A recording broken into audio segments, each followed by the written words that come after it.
Hi, and thanks for joining me.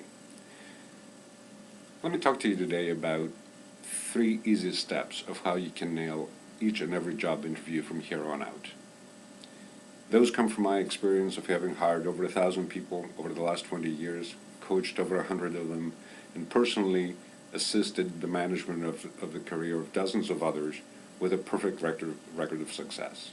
So I'm not going to tell you the obvious stuff. I'm not going to tell you dress properly, do your homework, know the background of the company, the interviewer, and so on and so forth.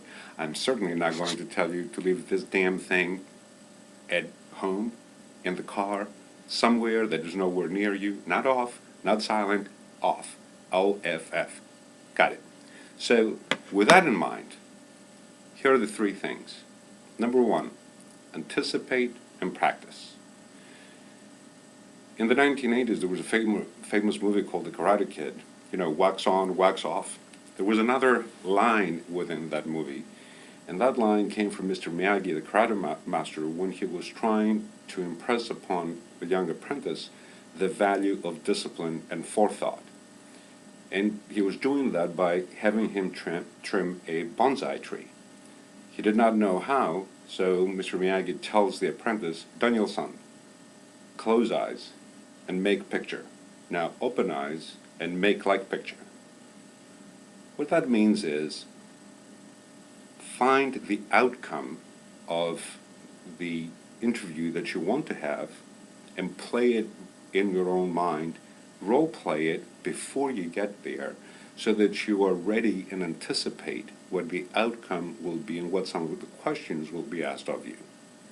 Find somebody to role play with. If you do not have that person, go to the mirror and do that time and time and time again. And ask yourself, after you do that every time, would you hire yourself? Because if the answer to that question is no, nobody else will hire you. So go back to the drawing board. Number 2,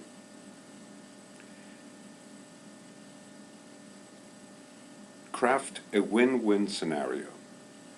What does that mean? Sell your benefits, not your features.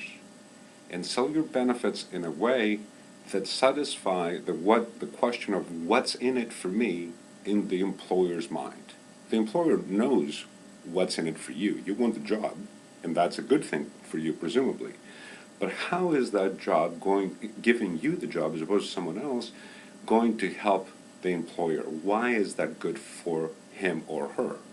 So when you answer the question, why should I hire you? Don't answer because I work hard, but answer somewhere along these lines because I work smartly and efficiently, and I produce the projects on budget and on time so the company's clients are happy. See the difference? Now you have given him something tangible where he knows that he is going to get that out of you by hiring you and not the other person that's waiting in the waiting room right behind you. And number 3, close the deal. Every interview is a sales job, and that's the most important sales job of your career.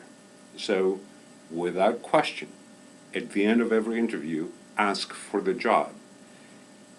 It could be something as simple as, I really want to work here, but my favorite, which again has a 100% perfect track record, is this. Ask the employer this question. Based on everything that we discussed today, do you see any reason why you would not hire me as the candidate for this position? And then, bite your tongue, sit on your hands, and say nothing until they give you the answer. The answer, 100% of the times, will be no, which means that is a yes to the job. I've written a blog about that. You can find more about it on my website, chrisefessiou.com, and I hope you join me here next time for more. Thanks.